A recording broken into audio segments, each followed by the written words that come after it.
अब इसके साथ ही नाज़रीन आपको बताएं कि गुजरांवाला के इलाका ख्याली में ससुरालियों ने मुसल्ला होकर अपनी ही बहू के घर पर दावा बोल दिया। अपनी बहू और उसके अहल खाना पर तशद्दुद भी करते रहे। इसी हवाले से मज़ीद बता रहे हैं गुजरांवाला से हमारे नुमाइंदे रफ़ाकत अली। रफ़ाकत अली, बताइएगा। जी, बेटी अगर हो तो रहमत समझी जाती है, माँ अगर हो तो उसके कदमों के नीचे जन्नत रख दी जाती है, बीवी अगर हो तो ज़िंदगी हसीन लगती है। लेकिन हमारे माशरे का अलमिया ये है कि इस माशरे में कुछ घटिया तरीन जहन के लोग आज भी पाए जाते हैं जो औरत को अपने जूते की नोक के बराबर समझते हैं।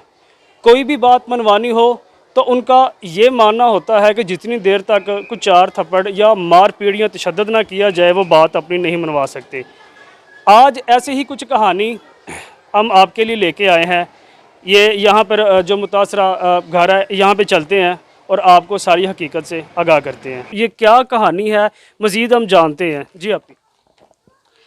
जी, कल वो जैसे आए हैं ना, अम्मी को मारना शुरू कर दिया। आते ही उनके पास खंजर था और जो भाई कज़न मेरा घर था उसे पकड़ के खंजर के साथ कह रहा पीछे हट जा नहीं तो तुझे मार दूंगा। बच्ची मेरे से छीन ली है, कह रही बच्ची मुझे दो, बेटा रख लो, बेटा बाद में लेंगे। बच्चियों का करना क्या था ये बताएं कि उन्होंने बच्चियाँ बेचनी, बस अब यही डायरेक्ट जब भी आते बच्चे छीनने आते हैं। पहले भी बेटा मेरा छीन के ले गए थे, अब फिर वही हिसाब कर रहे कि दो बच्चियाँ हमें दो, बेचनी है ना मेरी बेटियाँ। इसलिए छोटी बेटी अभी पैदा नहीं हुई थी उस वक्त उन्होंने उसके यानी कि पैसे ले लिए थे। कह रहे हमने पैसे लिए हुए, हमें बच्ची इसीलिए तो कल आया था कि बच्ची छीने, बच्चा हो या बच्ची हो हमें चाहिए, हमने लेनी है। तो वो उनका चाचू है उसे देनी है, वो हम मेरे नाम, मेरा ससुर कह रहा है मेरे नाम उसने मकान करना है, अल्लाह दिता के नाम ना मकान करना है।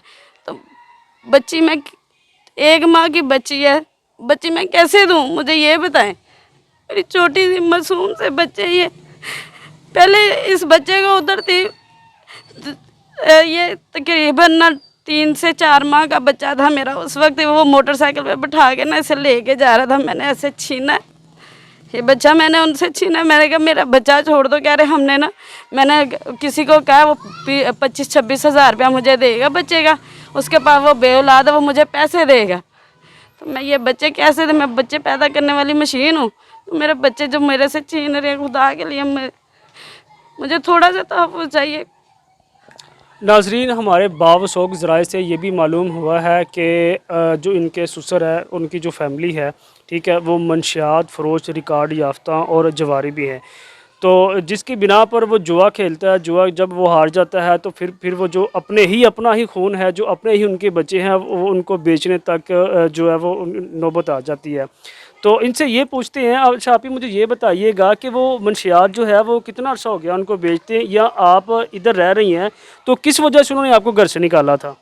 मुझे कह रहे 5 लाख रुपया लेके, पहले भी देते रहे हैं पैसे, जगह बेची थी।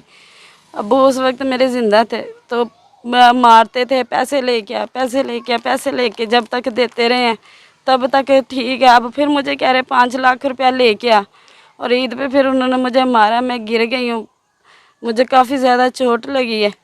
अच्छा भाई, मुझे ये बताइएगा कि जब आपने 15 पे कॉल की, पुलिस यहाँ पे आ भी गई और उसको साथ ले गई, आपने वहाँ पे जाके कोई FIR दर्ज करवाई या कोई एप्लीकेशन दर्ज करवाई आपने? जी, एप्लीकेशन हमने उधर गए हैं, जाके उन्होंने कहा जी आपकी कार्रवाई हो रही है, तो आप मज़ीद अभी जाएं तो हम खुद जो है ना कार्रवाई करके तो आपको फ़ोन कर देंगे, आप फिर आना। नहीं, मुझे इस बात की समझ नहीं आ रही, कोई आपका उन्होंने कुछ किसी जगह पे कुछ सिग्नेचर नहीं किया आपका, किसी जगह पे कोई अंगूठा नहीं लगवाया, तो फिर कार्रवाई कैसे वो कर रहे हैं? पता नहीं, हमें तो ये पहली मर्तबा हुआ था हमारे साथ, ना हमें इतनी समझ है ना कोई बात है। तो हम गए थे उधर, उन्होंने बोला जी आप आ जाएं, आप जाएं घर, आपकी कार्रवाई वगैरह सब कुछ हो जाएगा, तो आप इस वक्त फ़िलहाल घर जाएं। हम रात आ गए हैं घर। अच्छा, उसके बाद आप घर आ गए हैं, तो सुबह दोबारा गए हैं फिर आप वहाँ पे थाने में? जी, सुबह दोबारा गए हैं, मगर वो हमें नज़र नहीं आए वहाँ पे। कौन आपको नज़र नहीं आया?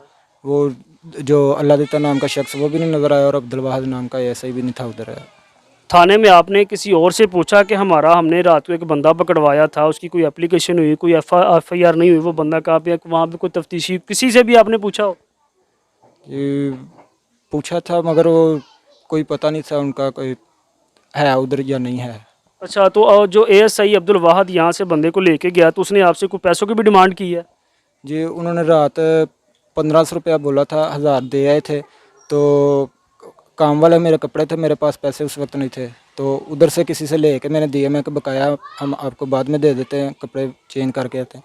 तो वो फिर दूसरा दोस्त था, उसने कहा चलो मैं भेज देता हूँ आपको। तो उस अच्छा, उसने किस किस इमा पे क्या क्या क्या आपसे जो है वो पैसों की डिमांड की है? उन्होंने बोला था कि हम कार्रवाई करेंगे आगे आपकी, तो आप हमें मज़ीद, पहले बोला था 1000 रुपया दे दें, 1000 दिया, कह रहे 500 और दे दें। मैंने कहा मैं किसी से लेके आऊँ, इस वक्त मेरे पास नहीं है, मेरे काम वाले कपड़े हैं, तो घर वाले कपड़े मेरे फैक्ट्री पड़े हैं, तो मैं आपको बाद में दे दूँगा। तो उन्होंने फिर बोला अच्छा आप लोग जाएँ, आपकी कार्रवाई हम कर देते हैं। अच्छा, तो मुझे ये बताएं कि अभी आप जो कानूनी इदारों से, आईजी पंजाब से और मुतलका जो एसएचओ है या जो मुतलका डीएसपी है, इन तमाम अफसरान से, अरबाब इख्तियार से आप क्या अपील करना चाहते हैं?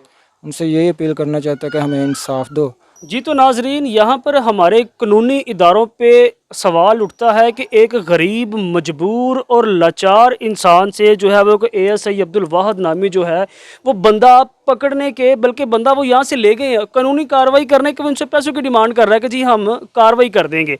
ना कोई इनकी रात को एफआईआर हुई है, ना इनका कोई पर्चा हुआ है। इवन यहाँ तक कि किसी सादे पेपर पे भी उन्होंने कोई अंगूठे का निशान या कोई सिग्नेचर लेना गवारा नहीं किया। तो इनका ये कहना है कि हमें कानून नाफज करने इदारों से हमें यही अपील है कि खुदारा हमें उस शख्स से, उस फैमिली से हमें तहफ़्फ़ुज़, माली और जानी तहफ़्फ़ुज़ फराहम किया जाए और हमें इंसाफ फराहम किया जाए।